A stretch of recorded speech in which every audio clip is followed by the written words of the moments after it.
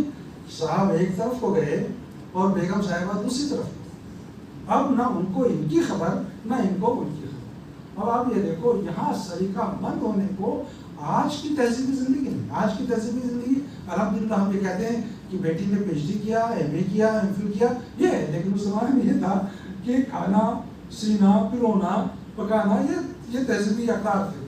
تو بدلتی رہتی ہے وقت کے ساتھ ساتھ. بیگماتی زبان کے حوالے سے سنو، اور یہ ان کا اقتباس کہتے ہیں بیگماتی زبان کا استعمال انشاء لطیف میں فرد اللہ بیگ سے بہتر اور کسی نے نہیں کیا.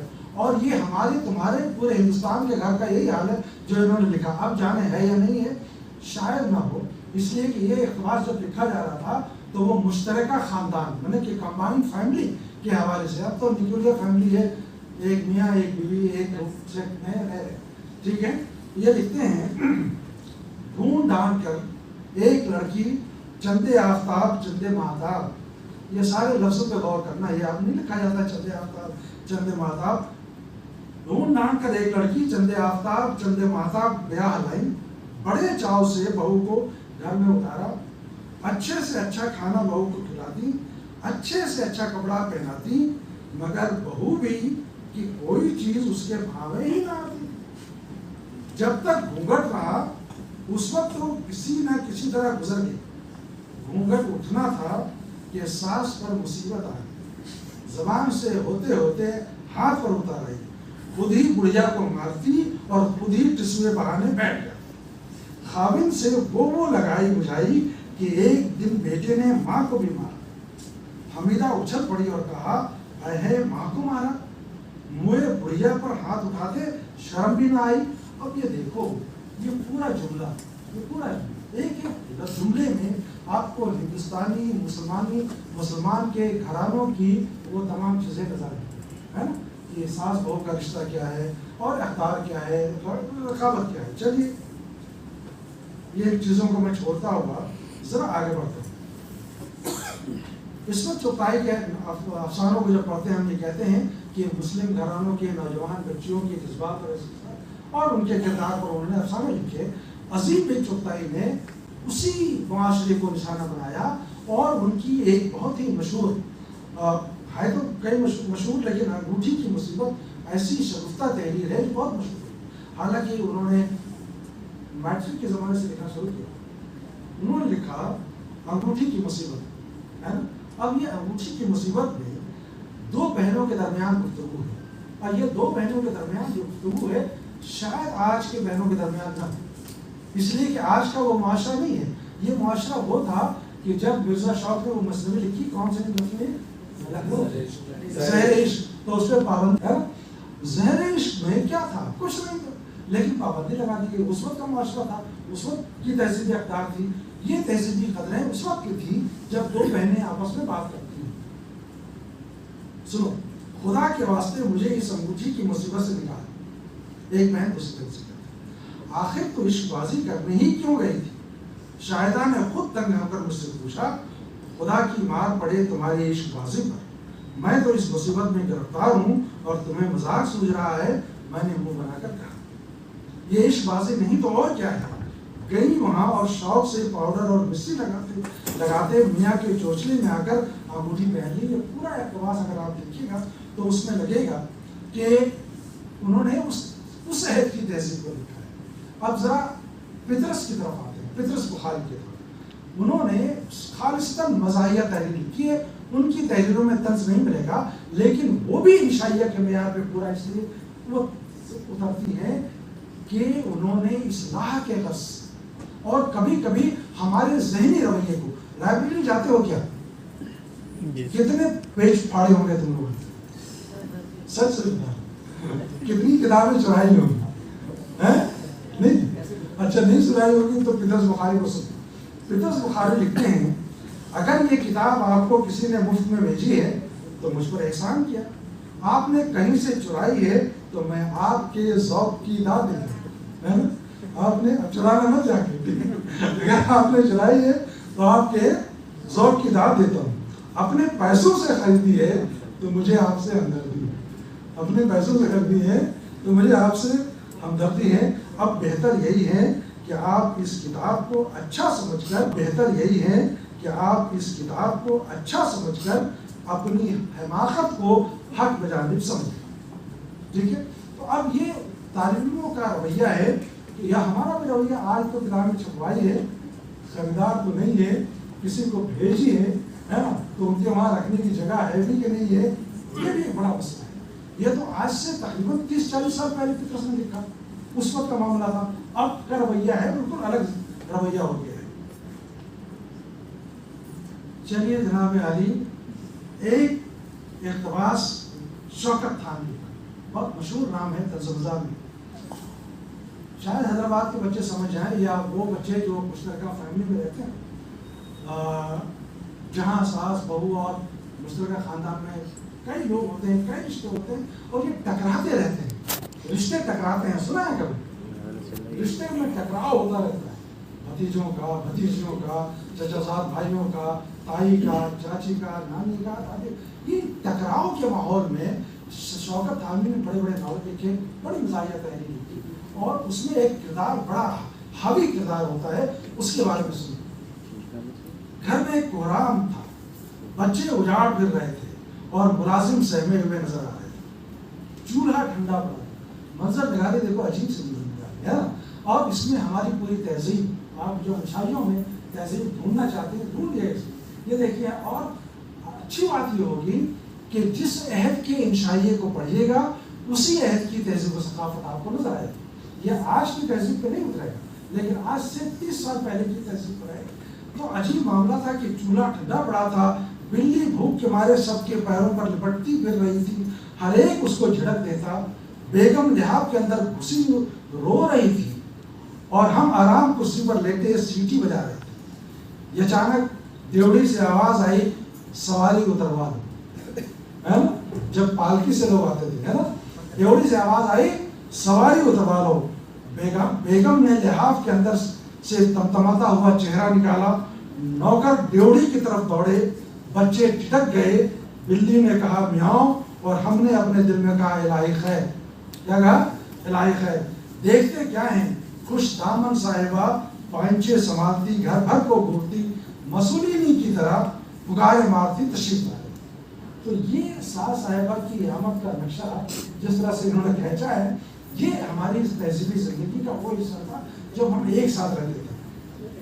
چلیے جناب، کچھ 2-3 باتیں جو کہتے ہیں کہ انشائیے میں بالکل جیسے ہندوستانی تہذیب کی ہم نے آپ سے بات کی، سارے جملوں کو اگر نکال دو، الگ الگ کر دو تو اپنے آپ میں مکمل ہے، اور جملے کو ایک ساتھ ملا دو تو لگے گا بہت بے ربط ہے، لیکن جب اس کے پورے معنی کو آپ سمجھنے کی کوشش کرو گے تو اندازہ ہوگا کہ اس بے ربطی میں ایک ایسا ربط ہے جو شعور کی رو کی طرح، جو ذہنی ترنگ کے نام سے ہم جانتے ہیں، ذہنی ترنگ دراصل یہ کمتر لفظ ہے، وہ شعور اور وہ ذہانت اور وہ ذکاوت کی رو ہے جس میں ان بے ربط معنوں میں ایک ربط پیدا کیا جاتا ہے۔ اب چند جملے جو انشائیہ کی بہت ہی بہترین مثال ہے وہ سنو اور ہماری تہذیبی زندگی کو سمجھنے کی کوشش کریں۔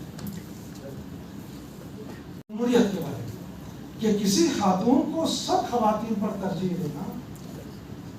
دینے کا نام محبت جو کہتے ہیں، یہ نیا ڈیفینیشن ہے محبت، کہ کسی خاتون کو باقی سب خواتین پر ترجیح دینا محبت ہے۔ محبت ایک نہایت غیر جمہوری فعل ہے۔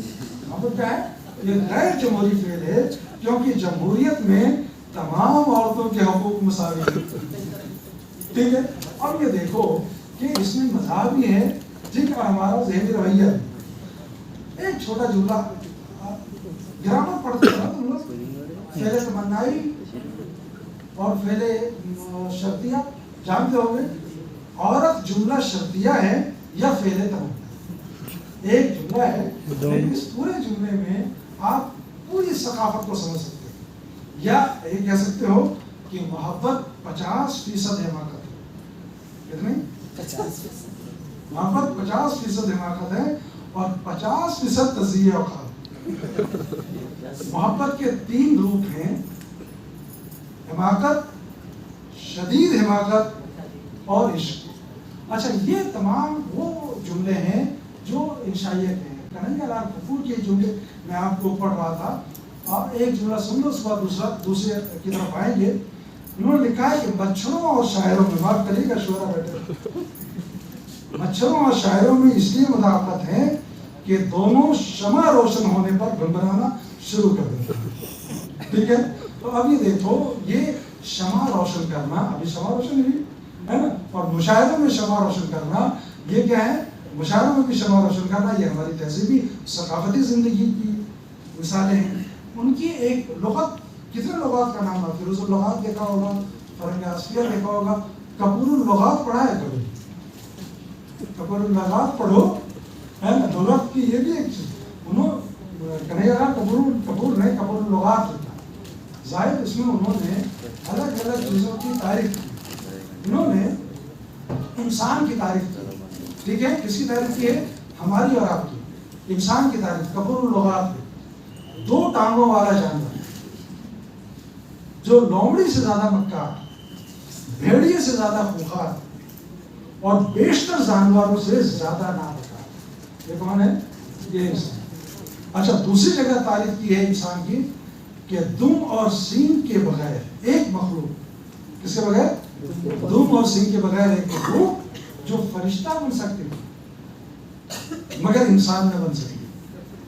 یہ کپور اللغات. اب یہ دیکھو، یہ چھوٹے جملے ہیں. انشائیہ کا کمال یہی ہے. انشائیہ میں کہتے ہیں کہ ہم انشائیہ نگاروں کو انگلیوں پہ گن سکتے ہیں، بہت کم. اور صرف ہماری زبان کا المیہ نہیں ہے، دنیا کی تمام زبانوں میں طنز و مزاح لکھنے والے کم اس لیے ہیں کہ طنز و مزاح لکھنے کے لیے زبان پر پوری مہارت ہو تبھی آپ لکھ سکتے ہیں، اور وہ ذکاوت ہونی چاہیے. چلیے جناب علی، یہ بات یہاں ختم کرتا ہوں. ابن انشا آخر میں جلدی 2-3 مثالیں دے کے بعد تہذیب کی. اب تو ہم وہ نہیں پڑھتے اسماعیل مرڈی والی کتاب، اردو کی پہلی کتاب، اردو کی دوسری کتاب، اردو کی تیسری کتاب. ابن انشا کی کتاب پڑھ لو، اردو کی آخری کتاب، تاکہ پھر کچھ نہ پڑھنا پڑے. کیا پڑھنا ہے تمہیں؟ اردو کی آخری کتاب. اس میں لکھتے ہیں کہ فعل کی 2 قسمیں. کیا ہے؟ فعل کی 2 قسمیں ہیں، فعل لازم اور فعل متعدی. فعل لازم وہ ہے جو کرنا لازم، یہ تعریف ہے. فعل لازم کیا ہے؟ جو کرنا لازم ہو. مثلاً افسر کی خوشامد، حکومت سے ڈرنا، بیوی سے جھوٹ بولنا، یہ ساری چیزیں کیا ہے؟ یہ آخری کتاب ہے. یہ سارے گن اگر تم کو مل جائے تو بہت مشکل. اچھا انہوں نے ایک جملہ اس شاہ اورنگزیب کو جانتے ہو، بڑے نوازی، ولی، تقی، پرہیزگار. مغلیہ سلطنت میں بڑے خوبصورت جملے لکھے اور پوری سیاسی تاریخ اس میں موجود ہے. وہ یہ کہتے ہیں کہ شاہ اورنگزیب عالمگیر بہت لائق متدین بادشاہ، دیندار بادشاہ، دین اور دنیا نظر دونوں پر رکھتا تھا. کس کے بارے میں؟ اورنگزیب. اس نے کبھی کوئی نماز قضا نہ کی اور کسی بھائی کو زندہ نہ چھوڑا. اب یہ دیکھو، یہ چند جملے ہیں، ان جملوں میں پوری سیاسی تاریخ ہے، پوری تہذیبی تاریخ ہے. میں نے نہ جانے کتنی محنت کی عرشیہ صاحبہ یہ جمع کرنے میں، ہے نا. اور یہ سب آپ کے لیے، آپ کے ڈپارٹمنٹ کو چھوڑ دوں گا. 2-3-4 مثالیں اور میں پیش کر دیتا ہوں تاکہ ہمارے بچے کے جملہ بازی ہے نا. یہ سردی کا زمانہ ہے.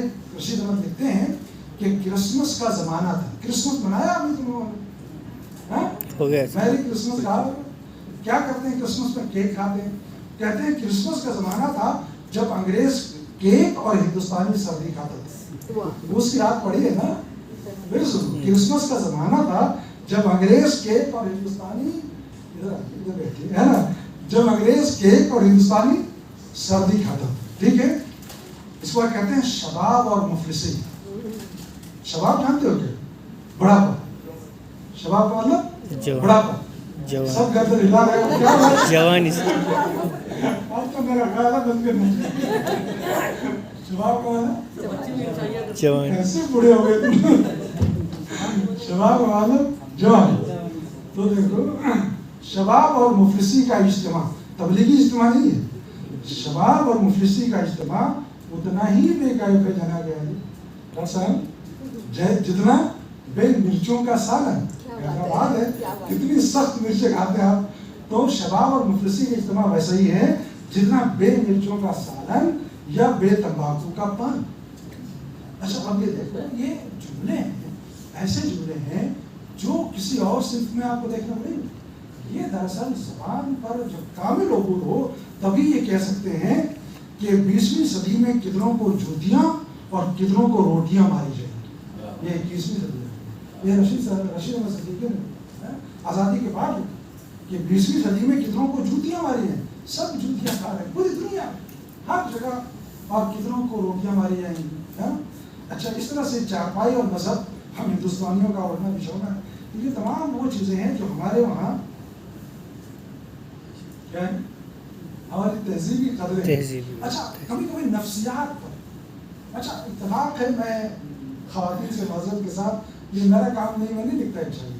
اچھا کچھ خواتین نے بھی انشائیہ لکھے ہیں لیکن جو انشائیہ لکھے رشید احمد صدیقی نے پطرس بخاری نے خاص طور پر فتح اللہ بیگ وغیرہ نے انہوں نے عورتوں کی نفسیات پر جیسے لکھا عورت جملہ شرطیہ ہے یا فعل تمنائی تو انہوں نے عورت کی نفسیات پر بہت کچھ لکھا. لیکن رشید احمد صدیقی نے جس طرح سے لکھا ہے وہ لگتا واقعی ہے کہ ہندوستانی عورتیں ہیں.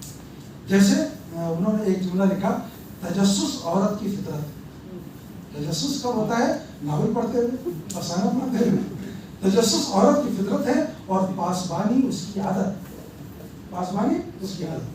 اس حقیقت کا سدھ باب نہ پردہ ہے نہ بیان. ٹھیک ہے تو یہ تمام وہ جملے ہیں جو رشید احمد صدیقی نے نہ صرف یہ کہ نفسیات کے حوالے سے سیاسیات کے حوالے سے ان کا پڑھو کندن انشائیہ پڑھو تو پوری تعلیمی زندگی کے حوالے سے آپ کو معلوم ہو جائے گا. اور آج کے زمانے کے حوالے سے لکھا کہ کسی ہاسپٹل میں چلے جاؤ تو یہ چیک کراؤ وہ چیک کراؤ نہ جانے کیا کیا چیک کراؤ. اور کسی مولوی کے پاس چلے جاؤ تو نہ جانے وہ کتنے فتوے. تو رشید احمد صدیقی کہتے ہیں کہ ڈاکٹر نے مریض کو اور مولویوں نے مذہب کو ہوا بنا رکھا. ڈاکٹر نے مریض کو اور مذہب کو مولویوں نے ہوا بنا رکھا. بلکہ یہ تمام وہ چیزیں ہیں جس سے یہ اندازہ ہوتا ہے کہ ہمارے وہاں جو انشائیے جتنے بھی لکھے ہیں. یہاں مصطفیٰ حسین کی بھی کئی مثالیں ہم نے دی ہیں تو آپ نے پڑھا ہوگا ان کا ایک گھر کا ٹیلی فون. پڑھا ہے کہ نہیں پڑھا؟ اپنے شہر کے لوگوں کو تو پڑھ لیا کرو.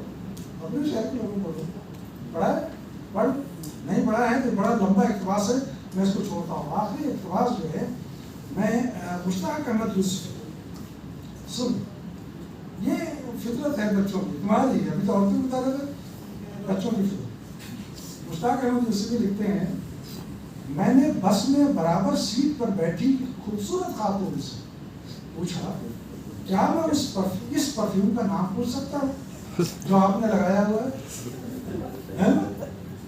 میں اپنی بیوی کو تحفے میں دینا چاہتا ہوں. خاتون نے جواباً کہا یہ آپ اپنی بیوی کو مت دینا ورنہ کسی بھی ذلیل آدمی کو اس سے بات کرنے کا موقع نہیں دے گا. بہت سارے اقتباسات ہیں پھر بعد میں انشاءاللہ.